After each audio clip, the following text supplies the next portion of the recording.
ladies. Lu kadang-kadang dirandong bu. Dirandong Mie ayam bakso super. Spesial. Oh, bagaimana rasanya? Sangat lezat. Susah ditemui di kota-kota besar seperti Aceh. So, hanya ada di Ujung Karu. Satu-satunya di Ujung Karu. Terutama di baksonya. Baksonya karena apa? Karena gede. Baksonya bakso super.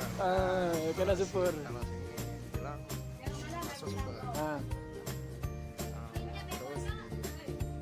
Kuah. kuahnya pun sangat lezat sesuai dengan namanya, bakso super spesial. Oh, bakso super spesial. Oke, sering mengunjungi tempat ini. Enggak, itu hanya baru-baru ini saja.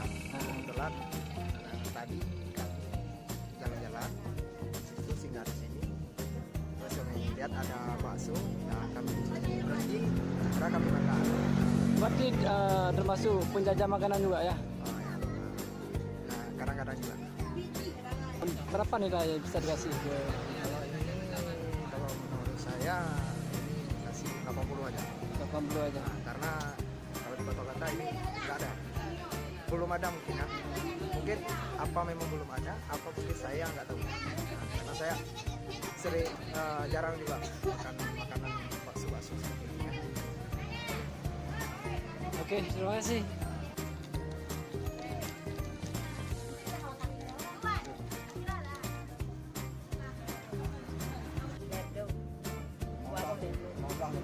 Mantap apa? Katnya dua apa? Leput. Leput le tujuh. Le tujuh. 40.